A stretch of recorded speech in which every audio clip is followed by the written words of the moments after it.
diperintahkan untuk jangan mundur, berarti bertahan di situ. Bila engkau diperintahkan maju, berarti bertahanlah sebagai seseorang yang maju. Ayo saudara-saudara, lawan, kata mereka. Lawan di sini artinya bertahanlah kamu dalam melawan mereka.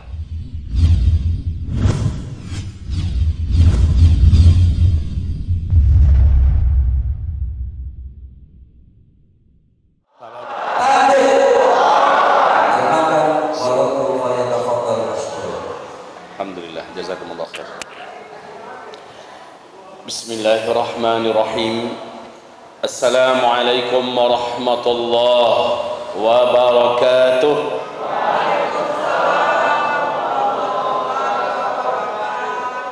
Alhamdulillahi rabbil alamin. Wassalatu wassalamu ala hadha an-nabiyil karim wa ala alihi wa sahbihi wa man tabi'ahu bi ihsanin ila yaumiddin. Allahumma la sahla illa ma ja'altahu sahla wa anta taj'alul hazana idza syi'ta sahla. Rabbana shrah lana sudurana wa yassir lana umurana wahlul 'uqdatam min lisanina yafqahu qawlana. Allahumma arinal haqqa haqqan warzuqna tiba'ah wa arinal batila batilan warzuqna ijtinabah. Amin ya rabbana amin. Segala pujian dan syukur mari di malam hari ini kita ucapkan khusus untuk Allah Rabbul Alamin. Alhamdulillah bi ni'matihi tatimmus shalihat. Kemudian salawat dan juga salam mari bapak-bapak dan ibu-ibu, saudara-saudari sekalian, kita sampaikan untuk Habibina Rasulillahil Karim Sayyidina al-Mustafa Muhammadin sallallahu alaihi wasallam. Allahumma salli ala hadha an-nabi wa ala alihi wa sahbihi wa man tabi'ah bi ihsanin ila yaumiddin. Amma ba'du. Lebih 1 bulan yang lalu, sebelumnya ada 3 bulan yang lalu saya berjumpa dengan ulama nasional, tokoh kita yang bersumber dan berpusat dari kota Medan ini, yaitu Buya Tengku Zulkarnain akramahullah. Saya Ustaz Abdul Somad, Buya Tengku Zulkarnain, kemudian Ustaz Jal Fatullah Ansari. Kami bersama berempat. Beliau menyampaikan bahwa beliau sedang membangun pondok pesantren saat ini, dan beliau ingin membawa saya untuk melihat lokasi pesantren itu. Maka saya menyampaikan dengan senang hati, Buya, insyaallah. Kemudian 1 bulan yang lalu beliau berkirim voice note kepada saya. Pesan beliau adalah agar saya berkenan untuk keliling dengan tim dakwah beliau di Medan dan sekitarnya berdakwah. Dan salah satu yang diharapkan oleh beliau adalah saya bisa mengajak umat sekalian untuk membebaskan rumah Al-Quran yang berdempetan langsung dengan pesantren tahfiz beliau. Jadi kedatangan saya khusus buat membantu guru kita ini dulu, ya. Di samping kita silaturahmi, kita berbagi iman, menguatkan iman kita, tapi kita bantu pondok pesantren gurunda kita yang tercinta ini, Abuya Kiai Haji Tengku Zulkarnain. Setuju Bapak Ibu? Beliau menyampaikan bahwa rumah ini sudah jadi milik penduduk, tapi nempel dengan pesantren, mau dijual pada yang lain. Kalau sempat diambil oleh orang lain, maka pesantren akan terganggu.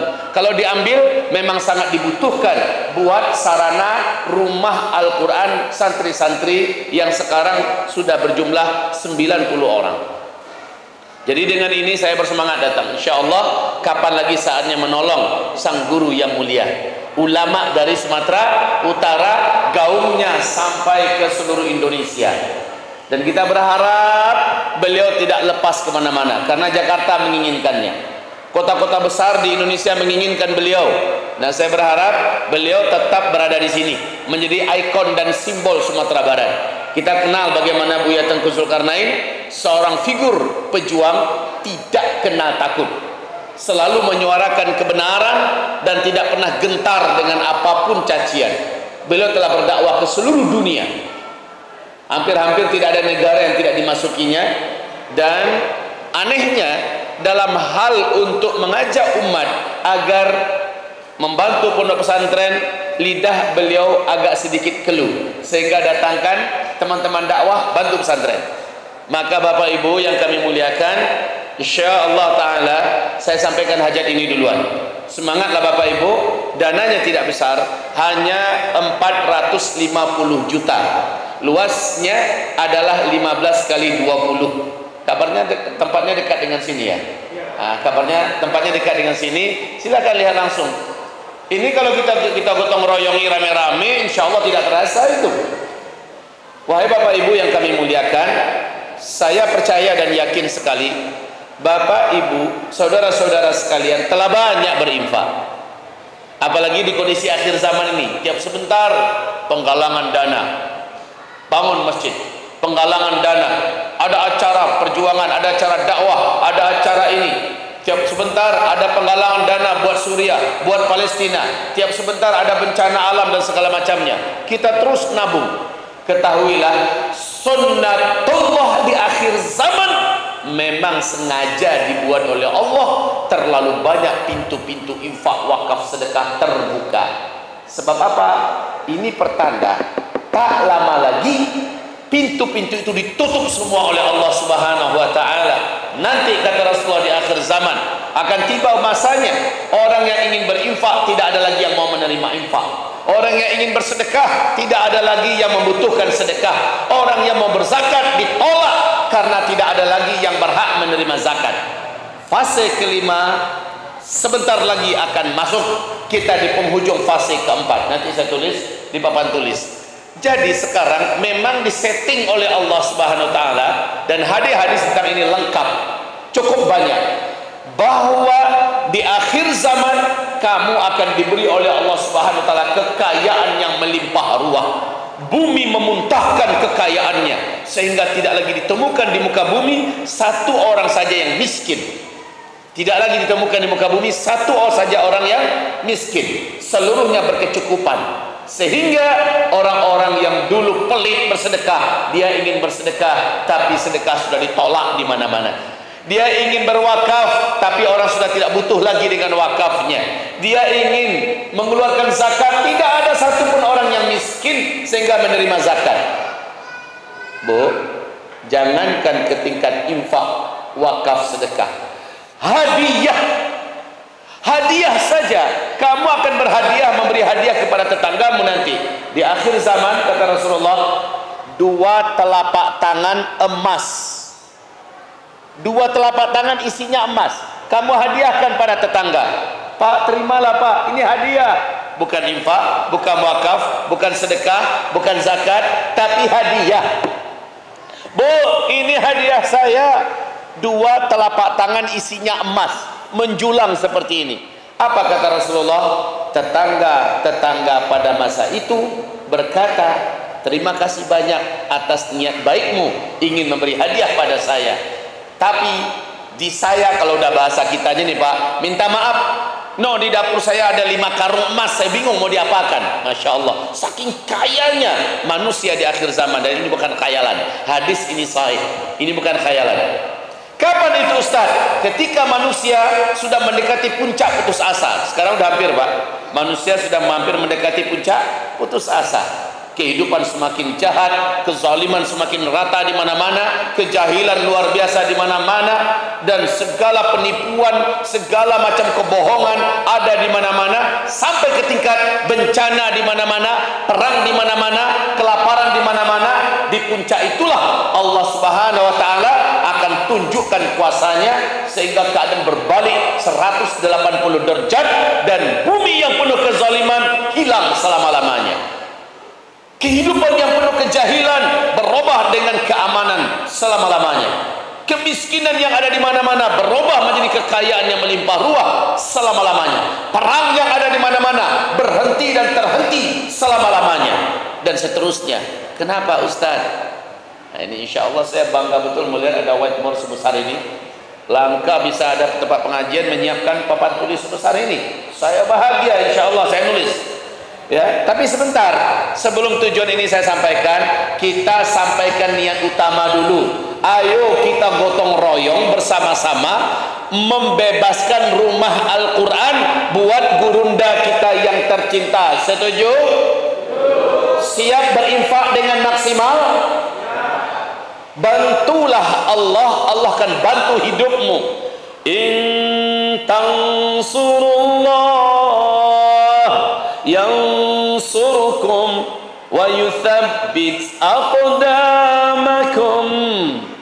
Tolonglah olehmu agama Allah, Allah yang akan tolong hidupmu, dan Allah akan kuatkan kondisimu, Allah akan kuatkan hatimu, Allah akan kuatkan hidupmu. Ayo kita tolong sekarang agama Allah, di mana guru kita sudah menguatkan hati untuk tetap di medan ini dan membuat markas dakwah, markas pendidikan tahfizul Quran, dan markas pesantren buat generasi terbaik di sini insyaallah taala. Mari kita sekarang bergerak dan berjalan. Di sini yang bapak-bapak mana, yang akhwatnya mana penggeraknya? Tidak ada, khusus ikhwan saja. Ini infak rumah tahfiz. Satu lagi ada infak dakwah fi sabilillah, ya, berjalan bersama. Silakan. Bismillah, ya Allah, ya Rabbana, apa yang kami keluarkan ganti 10 kali lipat, ganti sampai 700 kali lipat ya Allah. Boleh Pak kita berdoa macam itu? Ganti ya Allah, karena kami bukan dalam kondisi baik-baik saja. Ekonomi kami sedang sulit dan susah. Keadaan kami sedang sempit dan berat. Lapangkan kami ya Allah. Ambillah, berdoalah, dan mintalah kepada Allah subhanahu wa ta'ala. Ya, sambil itu berjalan,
bismillah, perhatikan ke papan tulis kita.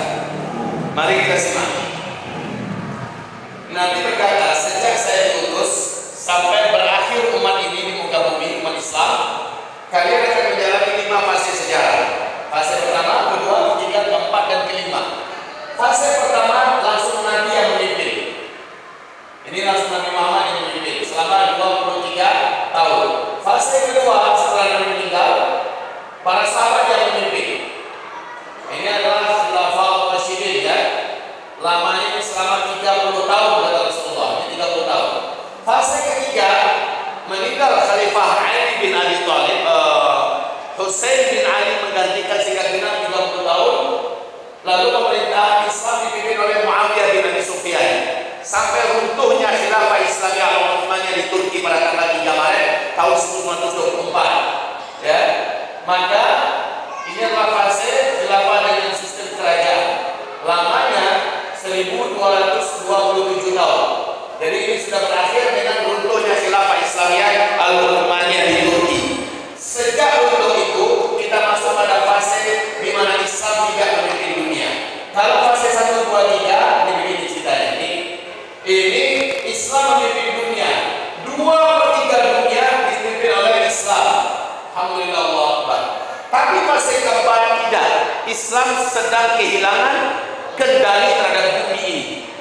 Ini fase kita sekarang. Sejak runtuhnya khilafah Islamiyah al-Utsmaniyah. Tapi fase penutup kata Rasulullah akan kembali tegak pemerintahan Islam dengan sistem khilafah ala minhajin nubuwah, dengan cara-cara pemerintahan Nabi. Dan ini kalau pemerintahan sini hanya 2/3 dunia dikuasai, kalau ini 100% bumi ini tunduk dalam pemerintahan Islam. Saat itulah keamanan merata di mana-mana. Saat itulah sudah tidak ada lagi perang di mana-mana. Saat itulah tidak ada bencana alam di mana-mana. Saat itulah nanti semua manusia kaya raya, melimpah ruah kekayaannya. Saat itulah tidak ada virus, tidak ada penyakit, tidak ada kejahatan, tidak ada kelahi, tidak ada pertumpahan darah. Luar biasa. Nabi menggambarkan fase kelima, hidup bagaikan dalam dunia, dunia dalam surga, surga dalam dunia. Ini fase kelima. Nah, Bapak Ibu, kita sekarang di sini. Yang kita ceritakan adalah kondisi di mana Islam sedang tidak memimpin. Ya. Nah, ini adalah fase kediktatoran. Fase kediktatoran. Ciri khas fase ini adalah Islam di sini, negeri-negeri kaum muslimin di sini dipimpin oleh orang-orang yang tidak mencintai Islam. Mereka jahat kepada kaum muslimin dan tidak menyukai Islam. Kezaliman kepada bangsa ini hampir merata di seluruh bumi, hampir merata. Boleh dikatakan 95%, 94% kezaliman di mana-mana. Zalim. Dan makin lama tanjakan kezaliman itu makin lama makin meningkat dan tinggi tajam. Sehingga puncaknya adalah terjadinya hantaman besar, yaitu hantaman meteor menabrak bumi. Dan ini kemudian menjadi tanda besar kiamat yang pertama.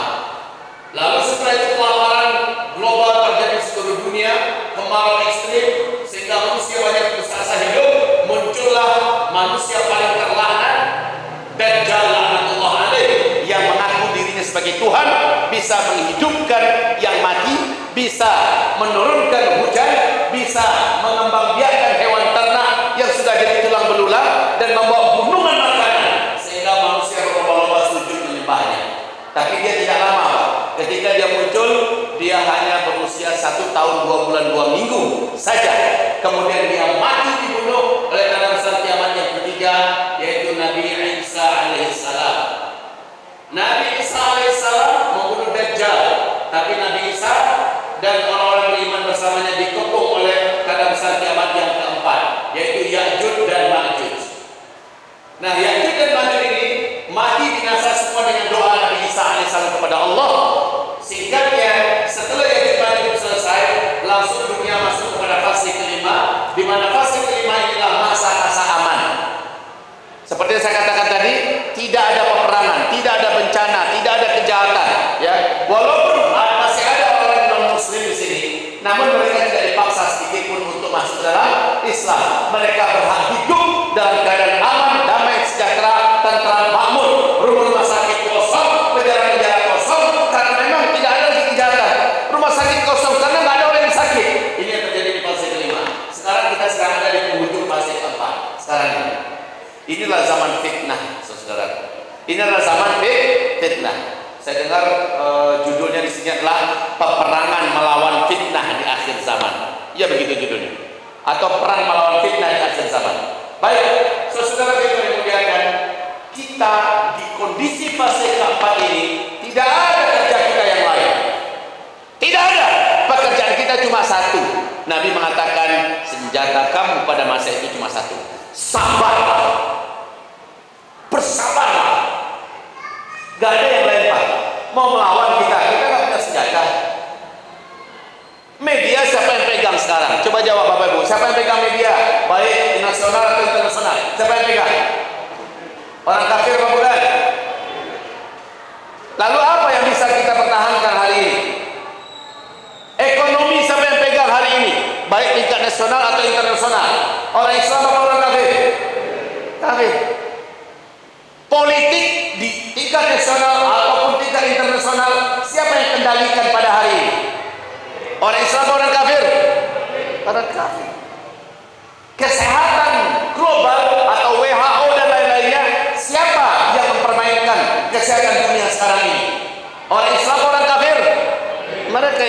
ciptakan COVID-19, mereka ciptakan virus ini, virus itu, mereka menyebarluaskan penyakit karena mereka memang berprinsip buat manusia sakit, lalu engkau akan menaruh kekayaan di balik sakit yang mereka derita.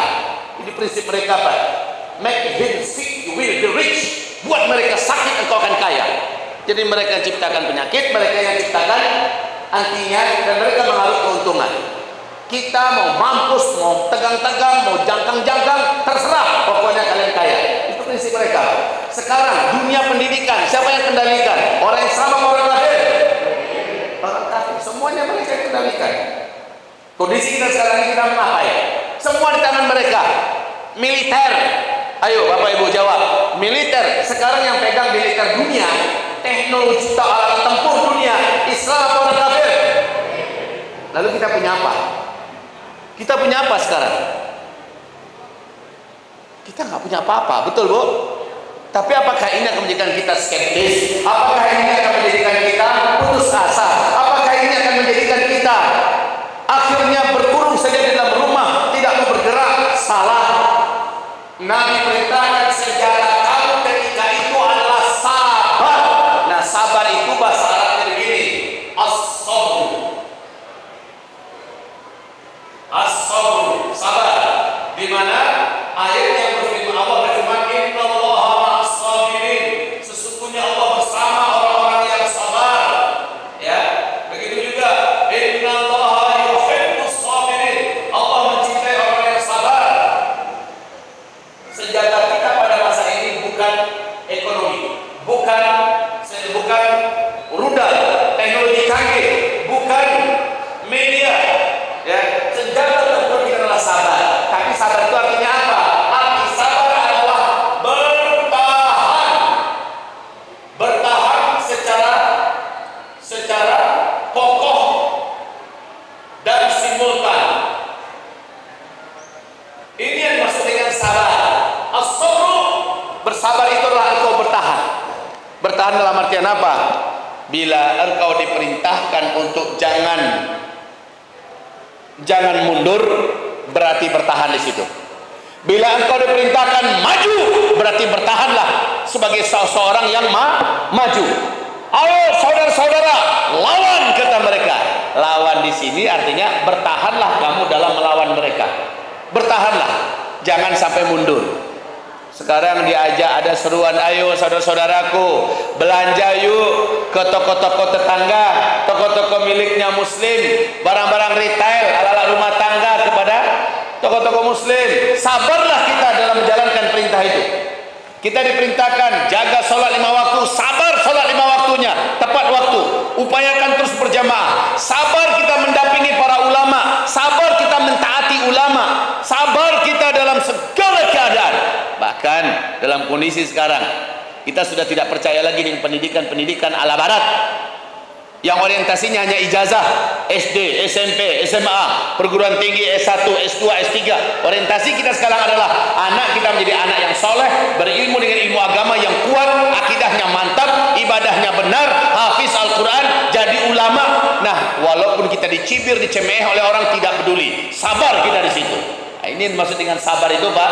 Itu bukan berarti sabar kita mundur, bukan berarti sabar kita tidur mendengkur, pasrah dan menyerah saja kepada Allah. Ini takdir, bukan begitu yang sabar. Sabar dalam artian dinamis, selalu bergerak, tampil ke depan seperti air. Air kalau dibendung, memang dia berhenti sebentar, tapi dia mencari jalur mana yang bisa melanjutkan perjalanan. Dalam masa mencari, di bawah dia terus merembes, ya. Tapi dia akan terus membendung menjadi sebuah kekuatan, dan dia pasti akan dapatkan jalan yang. Jadi sabar kita itu seperti air, teruslah mengalir. Sabarnya begitu. Hamba-hamba Allah yang kami muliakan, tidak banyak saya sarankan, hanya saran Nabi ini saja. Rasulullah bersabda, isbiru, bertahanlah kamu. Fa innahu la ya'ti 'alan nasi zaman, sesungguhnya nanti tidaklah akan datang kepada kamu suatu zaman, orang yang hidup pada masa itu akan merasakan hari-hari yang sedang dijalaninya terasa lebih berat dan lebih sulit daripada hari-hari yang telah dilalui. Ini yuk kita pelajari bersama-sama, betul apa tidak? Bagaimana menurut Bapak Ibu semua? secara keuangan dan ekonomi, mana yang lebih berat hari ini atau 10, 20, 30 tahun yang lalu? Mana yang lebih berat? Hari ini. Setuju ya? Sepakat? Begitu juga dalam masalah pendidikan, mana yang lebih nggak karu-karuan, mana yang lebih hancur, pendidikan sekarang atau 10, 23 tahun yang lalu? Sekarang ya. Coba mana dalam hal politik, mana yang lebih amburadul, carut marut, kacau, berantakan, bahkan jahat politiknya sekarang atau 10, 23, 30 tahun yang lalu? Setuju? Yakin itu? Yakin? Coba jawab, untuk kondisi kesehatan mana yang makin berat? Kesehatan di kondisi sekarang atau 20, 30 tahun yang lalu? Lebih berat sekarang ya. Kondisi alam, mana yang lebih banyak bencana-bencana alam? Sekarang atau 20, 30 tahun yang lalu? Jawabannya kok sekarang semua? Hah? Itu dia. Dalam segi moral dan akhlak, mana yang lebih hancur akhlak moral sekarang atau 10, 20 tahun yang lalu? Sekarang. Kok sekarang semua? Itulah yang dimaksud Nabi tadi ya. Fa innahu la ya'ti 'alan nas zaman. Nanti akan datang kepada manusia suatu zaman, orang-orang yang hidup pada masa itu, orang-orang yang hidup pada masa itu, hari yang sedang dijalaninya terasa lebih berat dari yang telah dilewati. Hari yang nanti akan dijelangnya terasa lebih berat daripada hari ini. Nah, sampai kapan? Hatta talqaw rabbakum, sampai kalian semua mati berjumpa dengan Allah Subhanahu wa ta'ala. Sampai mati kita akan mengalami hari-hari yang berat, kecuali kalau kita ada nasib baik ketemu fase kelima ya. Tapi sepertinya di fase kelima ini peluang hidup kita yang akhir-akhir ini, peluang hidup kita kecil. Maaf, saya tidak bukan membuat Bapak pesimis yang dari masa depan, tapi malah optimis. Tapi masalahnya ini, Bapak ini adalah surga dunia di fase kelima, tetapi posisi Bapak ketika itu ada di surga atau taman-taman surga sambil menunggu kiamat. Kiamatnya di sini. Mana yang mau, Bapak menjalani hidup surga dunia atau berada di taman-taman surga sambil menunggu kiamat? Maksudnya di alam barzakh tapi dimanjakan Allah di taman-taman surga. Pilih yang mana? Benar Pak? Memang itu nanti akan terjadi, insyaallah ta'ala.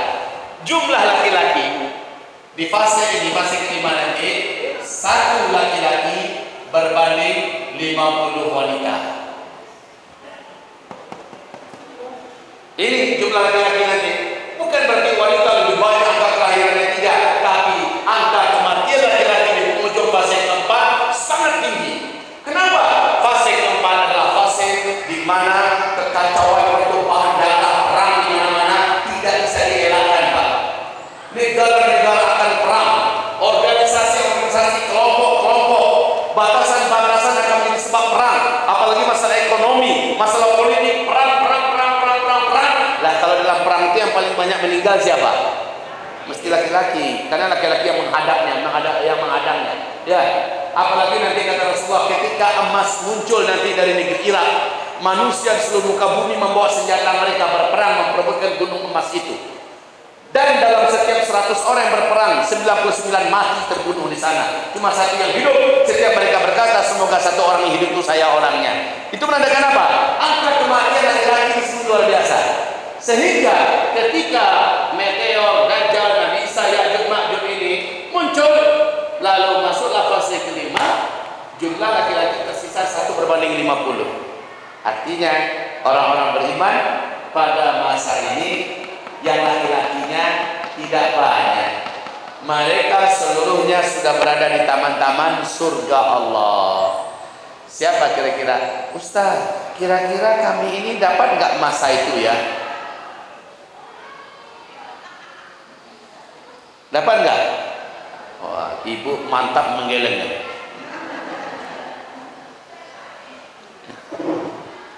Ya bagaimanapun ibu-ibu tetap cemas, nggak ada bapak. Ya, ibu-ibu tentu cemas anak-anak bujangnya sudah pada ke alam barzakh. Maka lebih baik menjawabnya dengan tidak, itu lebih ringan dalam dada ya Bu ya. Lebih mantep. Tapi kenyataannya dapatnya kita nanti zaman ini. Jawaban yang paling tepat adalah Allahu a'lam. Allah yang maha tahu. Hanya saja tanda-tanda menuju kita berada pada fase kelima ini sudah nyata sekali sekarang ini. Itu dia masalahnya. Apa nyatanya Pak Ustadz? Setelah runtuhnya khilafah Islamiyah Al-Uthmaniyah di Turki pada tanggal 3 Maret tahun 1924, sejak itu sampai hari ini Islam tidak memimpin dunia. Tapi Allah berfirman di dalam surat An-Nur, surat yang ke-24 ayat yang ke-55, bahwa saya berjanji, kata Allah, hai orang-orang yang beriman, hai orang-orang yang soleh dan istiqomah, saya berjanji kamu akan saya berikan kekuasaan memimpin lagi seluruh dunia sebagaimana dulu kamu pernah memimpin dunia. Fase pertama, kedua, ketiga, Islam pernah memimpin dunia. Di fase kelima Allah berjanji kamu akan kembali memimpin dunia. Itu janji Allah dalam Al-Quran. Surat berapa tadi? Surat An-Nur, surat yang ke-24, ayat yang keberapa? Ayat yang ke-55. Itu ya. Allah berjanji kamu akan kembali memimpin seluruh dunia. Walaupun Bapak Mahfud MD mengatakan tidak bisa. Ya gimana nggak bisa, yang Allah berfirman ini pasti akan terwujud. Pasti ini ayat bagi orang beriman, ini pasti.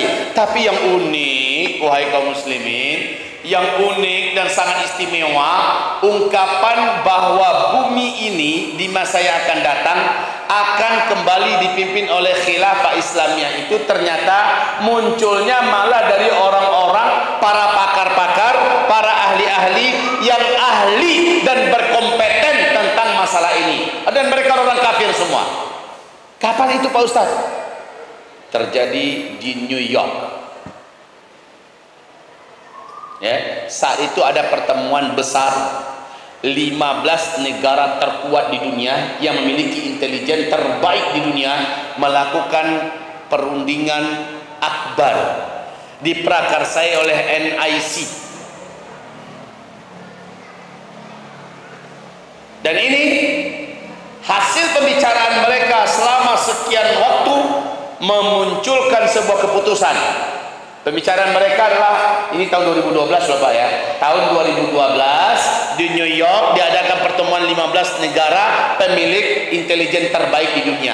Mereka rapat musyawarah istilahnya kalau bahasa Islamnya, tentang siapakah pemimpin dunia di atas tahun 2020. Masya Allah Pak.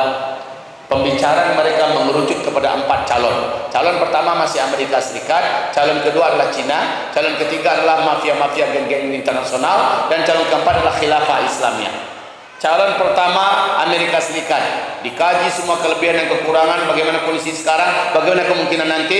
Hampir mayoritas mengatakan Amerika tak akan mampu lagi memimpin dunia di atas tahun 2020-an. Lalu setelah itu masuk calon kedua, Cina. Cina dengan segala keunggulan ekonominya, dengan kemajuan pesat yang luar biasa, dan seterusnya dikaji kemungkinan Cina. Mayoritas, lebih 86% sepakat mengatakan Cina tidak punya kans untuk mampu memimpin dunia di atas tahun 2020 ke depan, karena Cina punya banyak sekali kerapuhan dan kelemahan. Lalu yang ketiga, mafia-mafia internasional, gangster-gangster global.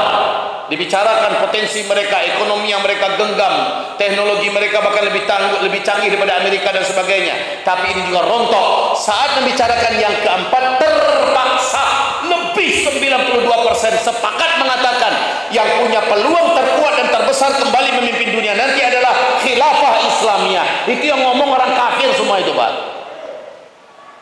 Takbir. Jangan salah-salah. kita bukan hanya membacakan ayat, kita bukan hanya bacakan hadis, kita bicara tentang orang-orang non-muslim, negara-negara terbesar dan terkuat pemilik teknologi dan intelijen terbaik dunia sudah merundingkan ini, dan mereka bahkan KGB Rusia dengan tidak malu-malu dan sungkan-sungkan menyatakan tahun 2025 khilafah Islamiyah akan sedang ada di puncak-puncak kekuasaannya. Ini menurut KGB Rusia. Tapi menurut CIA, intelijen Amerika Serikat, dan ini ada di majalah bergengsinya Amerika Serikat, New York Times, mereka sendiri mengatakan, Pak, bahwa star kepemimpinan Islam akan mulai mengambil alih memimpin dunia dimulai nanti tahun 2020. Tahun ini maksudnya. Apakah ketemu tahun 2020 atau tidak, itu kan pernyataan mereka, Pak. Tapi setidak-tidaknya, kenapa mereka hampir sepakat seluruhnya Islamlah yang akan mempunyai kemampuan memimpin dunia di masa yang akan datang? Bukankah berarti ini adalah sesuatu yang sudah menjadi kajian umum, kajian global? Lalu kalau ada figur dan sosok tokoh di Indonesia ini yang menolak, tolak aja sama ente. Ibaratnya sama dengan menolak, kami tak mau matahari terbit, padahal malam sudah hampir di ujung. Mau nggak mau tetap terbit nggak mataharinya? Tetap terbit tidak? Yang tidak suka matahari terbit siapa? Pocong, kuntilanak, wewel gombe, hantu, vampir, Dracula. Cuma orang-orang jahat aja yang nggak suka Islam ini menang kembali, betul tidak? Jadi kalau ada orang-orang yang kepanasan, nggak suka Islam memimpin dunia, udah jelas lah oleh kita siapa orang itu. Setuju? Gitu, Pak. Nah, sekarang masalahnya menuju kemari ini, kita yang kaum laki-laki yang paling banyak syahid. Mau? Nah, yang bujangan ini mau? Serius? Belum kawin? Udah kawin belum? Belum. Cepatlah kalau gitu.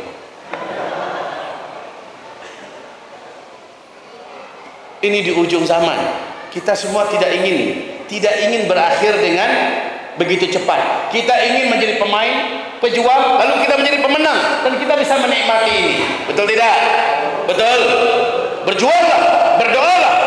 Semoga saja satu dari 50 wanita ini, satu laki-laki berbanding 50, kita salah satunya yang dimasukkan itu. Amin. Tapi maaf ya, kalau sudah di fase yang ini tidak ada lagi jihad. Itu jihad sudah tertutup. Fase kelima, tidak ada lagi syahid. Orang-orang yang berperang syahid nanti meninggal dunia sudah tidak ada lagi. Dalam artian mati bertempur di medan perang, tidak ada. Tapi di ujung zaman ini, mau tidak mau, suka tidak suka, siap tidak siap, kita akan menjalaninya. Mau jadi pemain atau menjadi pecundang, dua-duanya tetap akan berakhir dalam tanggal dan waktu yang tepat. Fulan usia 25 tahun, fulan usia 23 tahun, fulan usia 24 tahun, pada tanggal 3 Februari 2022 umpamanya ya, akan meninggal dunia. Nah, ketika itu suasana sedang perang dan ada jihad yang terbuka umpamanya. Kalau Anda masuk jihad, Anda meninggal pada tanggal yang telah ditetapkan oleh Allah. Tapi kalau Anda lari, sembunyi masuk dalam gua, lari ke dalam hutan karena takut mati, Anda akan tetap mati pada tanggal yang sama. Jadi jangan lari. Jangan lari. Pada masa itu adalah lebih baik kita ambil di posisi yang paling terhormat. Betul tidak?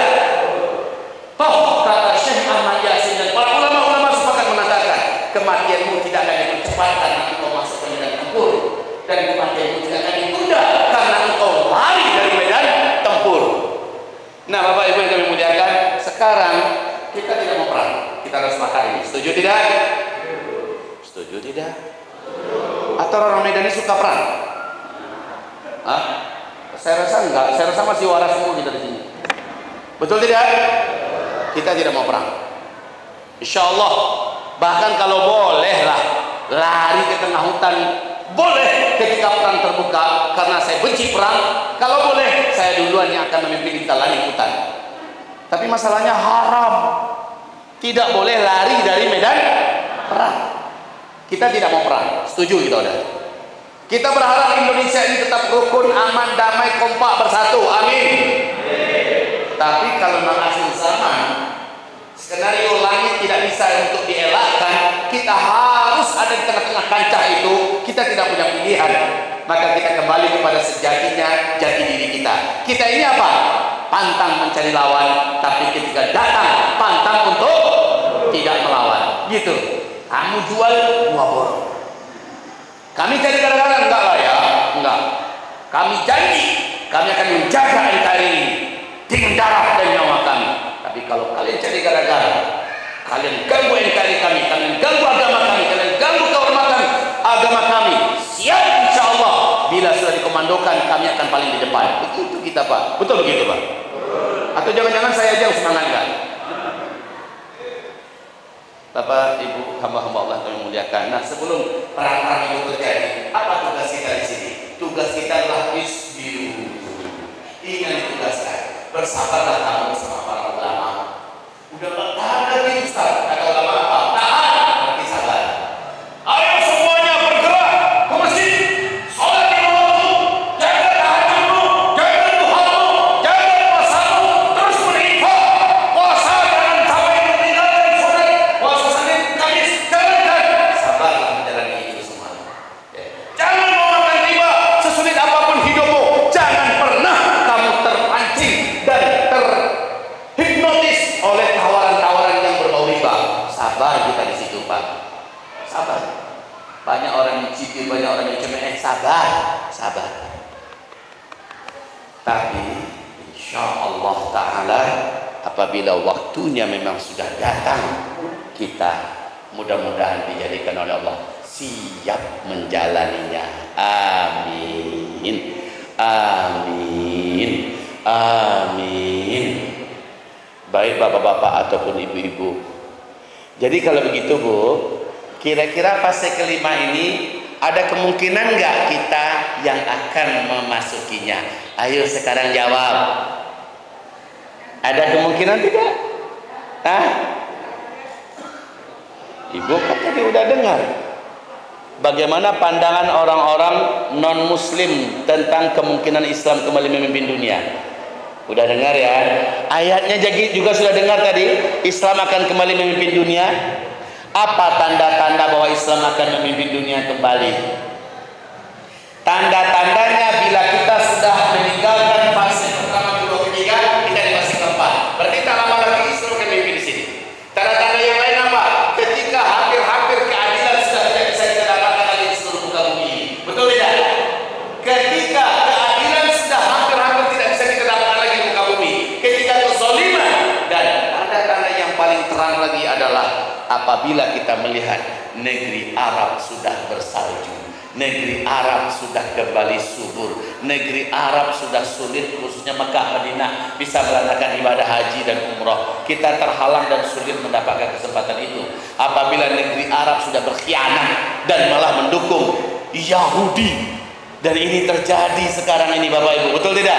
Jadi kondisi kita mendekati ini itu makin dekat. Saya setuju dengan ibu yang mengatakan menggeleng-menggeleng tadi itu, saya setuju. Saya pun berharap jangan sampai zaman kita lah. Iya, saya juga setuju. Tapi melihat tanda-tandanya, sah-sah saja kita mempersiapkan diri. Kan begitu masalahnya ya. Melihat tanda-tandanya, sah kok kita mempersiapkan diri. Persiapan kita apa? Persiapan kita adalah hadis Nabi. Badiru bil a'mali fitanan. Berlomba-lombalah kamu dan tidak apa terang-terangan dalam berlomba-lomba itu dalam rangka memperbanyak amal soleh. Jadi perintah Nabi cuma perbanyak amal soleh. Startnya kapan ya Pak Ustadz? Fitanan.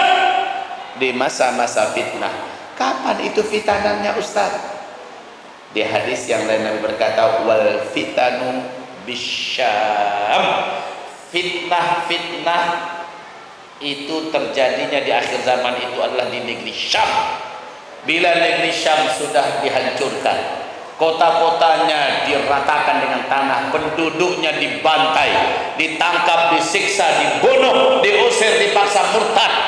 Saat itu kata Rasulullah, kamu yang ada di muka bumi, badiru bil a'mali fitanan. Sudah saatnya kamu wajib berlomba-lomba memperbanyak amal soleh. Jadi sekarang sejak Maret 2011 negeri Syam babak belur apa tidak sampai hari ini, khususnya Suriah Palestina, betul Pak? Lebanon, Yordania, hari ini Syam. Maka sudah berjalan 9 tahun Syam kondisinya seperti itu. Padahal kata Nabi, di ujung zaman Syam ini akan menjadi negeri yang sangat kacau. Tapi pada akhirnya Syam adalah negeri yang paling tenang dan paling aman. Saat itu Mekah Madinah sangat kacau. Mekah Madinah sangat kacau. Kondisi Mekah Madinah menuju sangat kacau sudah nampak tanda-tandanya. Di internal kerajaan keluarga Arab Saudi pada hari ini Pak, begaduh bunuh-bunuhan Pak. Bahkan Raja Salman dengan anak kandungnya sendiri pun sekarang bertengkar habis. Bapak ikuti berita kan? Ayah kandung dengan anak kandung sedang bertengkar habis. Gimana ceritanya? Muhammad bin Salman ngotot supaya Arab Saudi melakukan normalisasi dan perdamaian dengan Israel. Betul? Raja Salman mau tidak? Tidak. Ini membuat geram sekali Muhammad bin Salman pada ayahnya. Ditambah program raksasa Muhammad bin Salman ingin mendirikan negara Arab Saudi yang sekuler dan liberal, dan itu ditentang oleh ayahnya. Ditambah program Muhammad bin Salman ingin mendirikan kota yang paling canggih, paling mewah, paling mahal, paling hebat di seluruh dunia, namanya kota Neom, yaitu dekat perbatasan Arab Saudi dengan Yordania, dan ini dibatalkan oleh sang ayah Raja Salman. Maka saya khawatir jangan-jangan Raja Salman ini nanti akan berakhir justru oleh tangan anaknya sendiri. Allahu a'lam. Semoga nggak terjadi kayak gitulah. Tapi sekarang ini kegaduhan ini sudah tidak bisa dipungkiri lagi Pak. Para pangeran-pangeran di kerajaan Arab Saudi bertumbangan mati Pak, dibunuh hari ini. Ini menandakan apa? Sudah dekat masa-masa itu. Wahai Bapak Ibu yang kami muliakan, tidak ada pilihan kita yang lain. Kondisi sekarang ini pilihan kita cuma satu. Badiru bil a'mal fitan. Ayo saling menampakkan perlombaan. Enggak apa-apa kita berlomba-lomba lah. Saling menampakkan enggak apa-apa. Berlomba-lomba.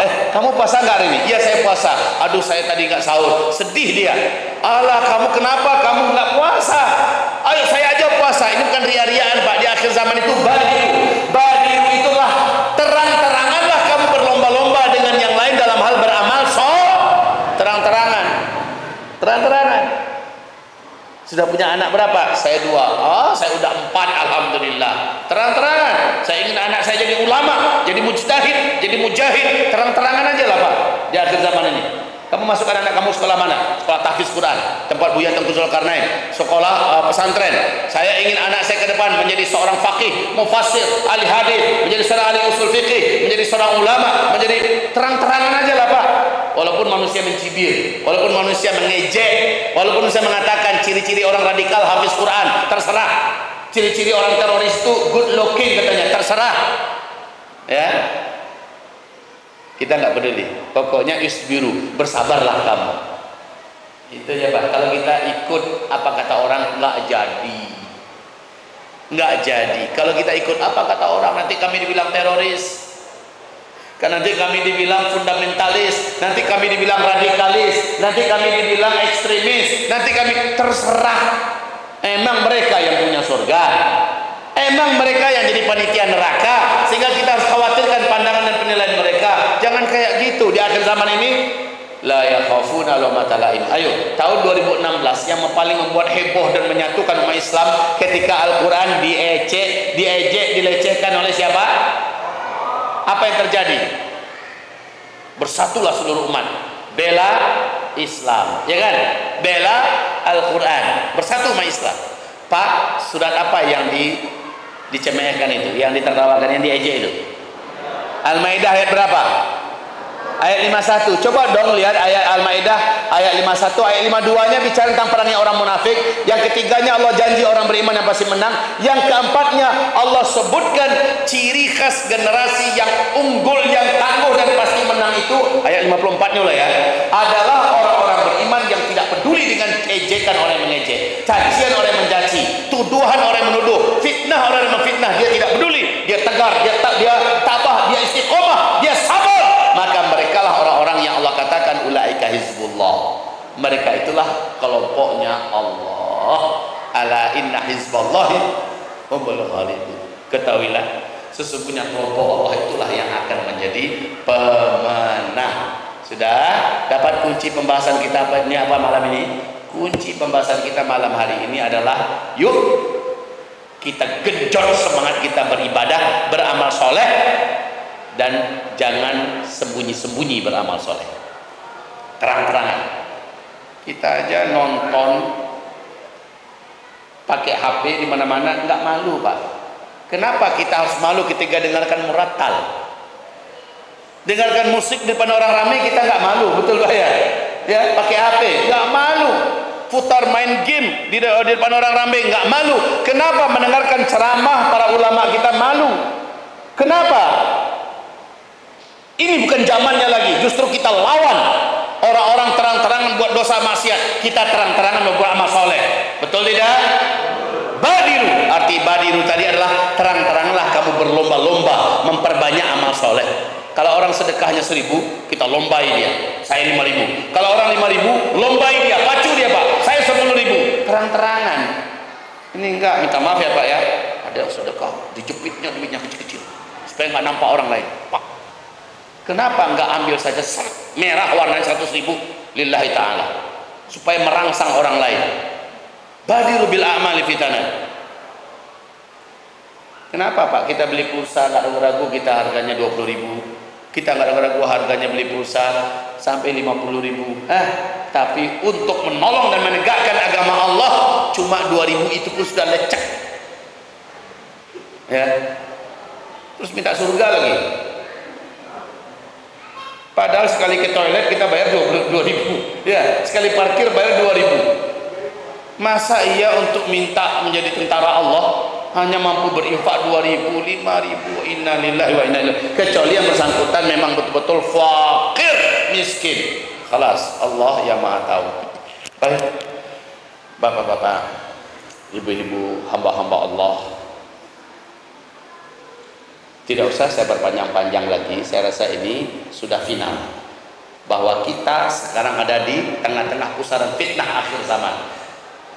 Senjata yang bisa kita andalkan di akhir zaman ini adalah sabar. Sabar ngapain? Sabar di atas kebaikan. Tidak peduli dengan apapun kata orang, penilaian orang, tak peduli. Ya, kita tetap tegar istiqomah di sini. Insyaallah taala. Baik, sekarang saya kasih waktu Bapak Ibu ya untuk tanya jawab. Kalau ada yang mau diskusi, ada yang mau tanya jawab, tafadhol.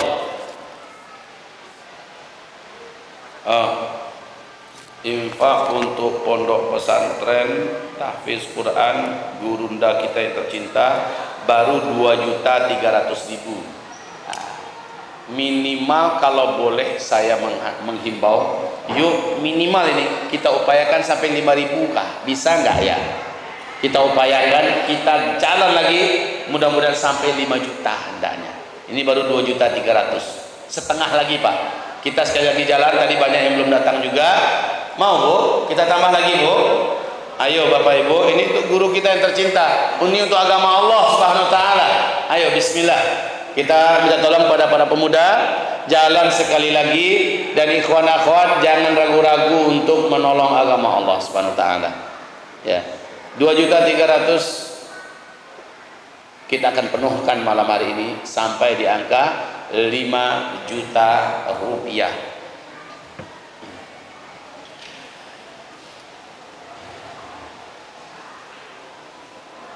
Ustaz, saya ekonominya sedang payah sekarang Ustaz.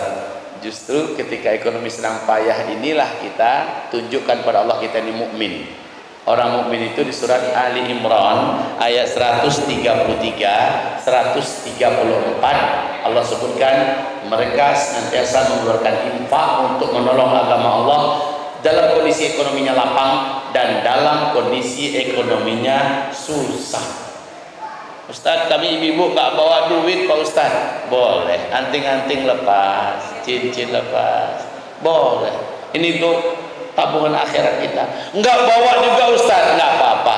Nomor rekening kan ada, tinggal minta berapa nomor rekeningnya, tembakkan ke nomor rekening. Walaupun hanya 50.000, alhamdulillah. 100.000, masya Allah. 1 juta, Allahu Akbar.